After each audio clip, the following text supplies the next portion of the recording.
Hi, art teacher here with you again, and we're going to go into what 1-point perspective. Now, all this talk about 2- and 3-point perspective, and I really didn't hit on 1-point perspective at all. This should be pretty simple, especially for those of you who've been following along with the other perspective videos. Remember, do all the YouTube stuff like subscriptions and likes and favorites, and leave a comment down below if I'm unclear about anything. And I'll get right back to that and answer it for you the best I can. Also, if you have any suggestions for videos, leave a comment down below. Maybe I could get to those as well. Now, I do have a lot of ideas ready to roll, but I'd like to incorporate some ideas from the viewers as well. Now, what I'd like to do is just do a simple video on 1-point perspective. This one shouldn't be that long.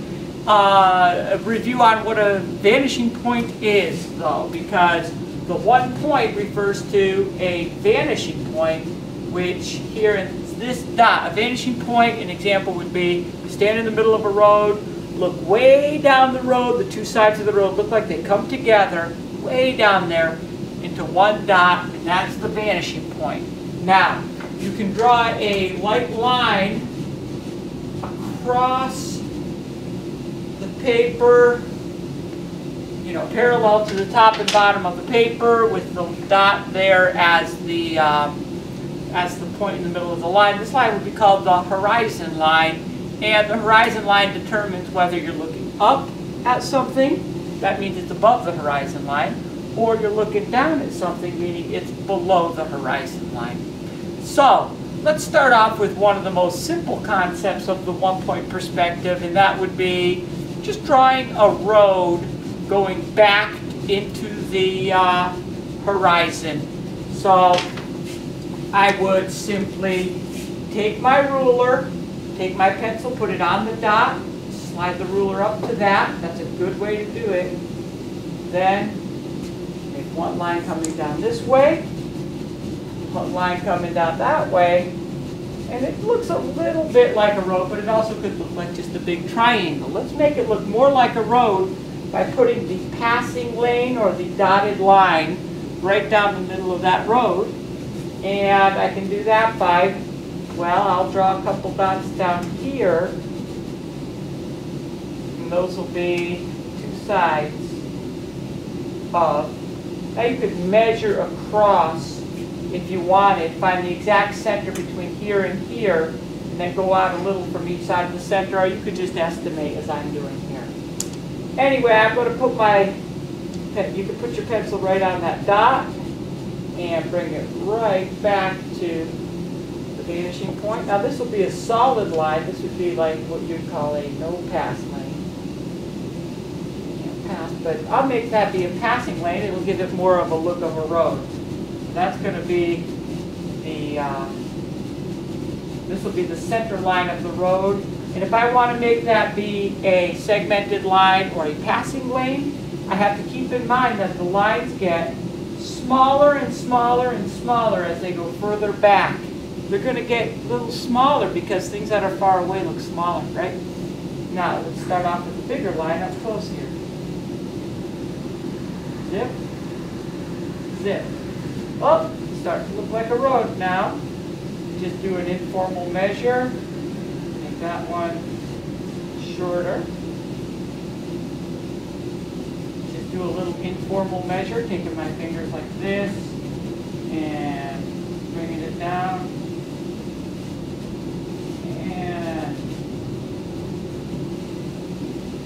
start making these little lines.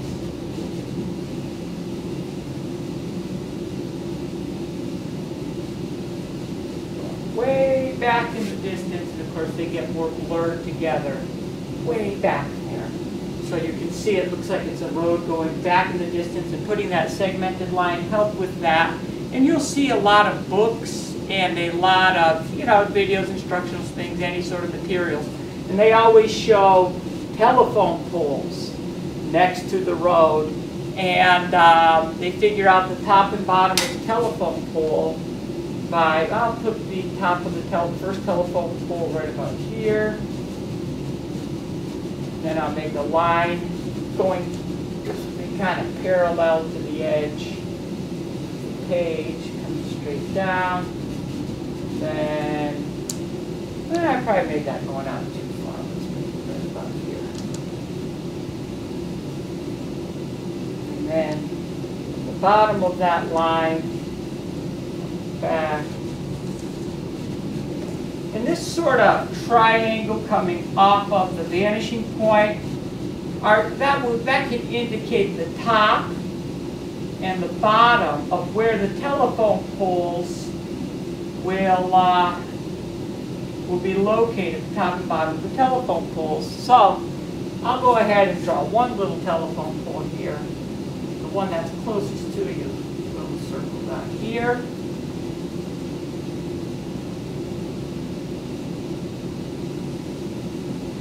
Nice vertical up and down line. And I can get rid of that middle one. Boom. Okay, and that little top part is above the horizon line. So anyway, there's my first telephone pole.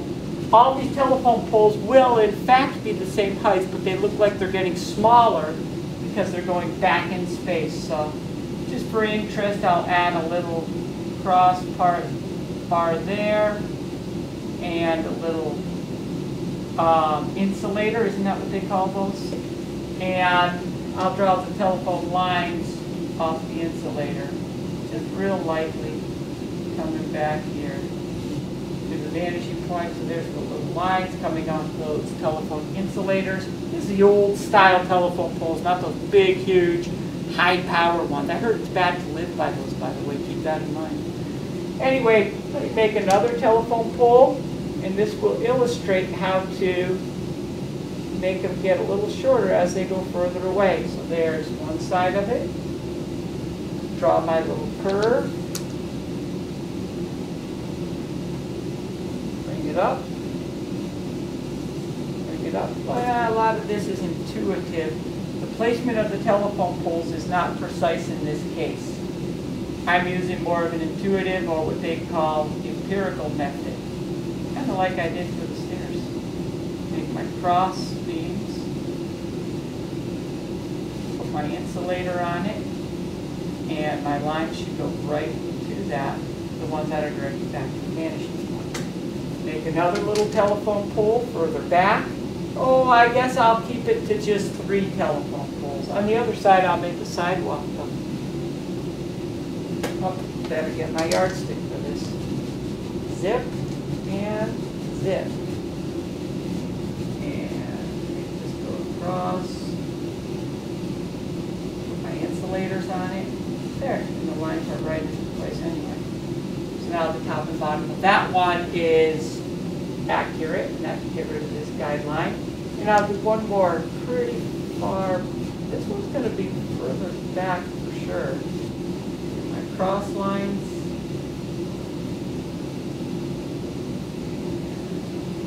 Rid of some of these guidelines on the top, and then you can just kind of do the other.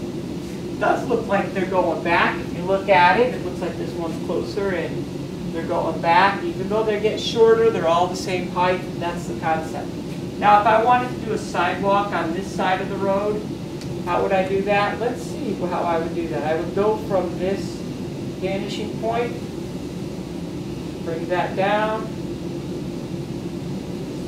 Now, I could make a few dots here. That would probably have helped. So I could aim the vanishing point at those dots. That's all right. Now, normally in 2-point perspective, I would aim these slabs in the sidewalk back to another vanishing point over there. But since this is 1 point, I'm just going to make them horizontal. Now, they got to be closer together, further apart, further away. They're closer together. As they get closer and closer to me, the lines get further and further apart, meaning the slabs are bigger and bigger. Then I can add some verticals as, I guess you'd call that the gutter, to indicate. These are vertical lines to indicate that there's a rise up from the road. See the road, then it rises up, and here's the sidewalk lifted up off the road, and and that would be the sidewalk. I could have made that wider, I guess, as I look at it now. Anyway, quick review on that. Make your dot, which is called the vanishing point. Make your horizon line, which is your point of view. In other words, whether you're looking up at something or down at something. Then draw a couple of dots and use those to create a big triangle, which will be the road.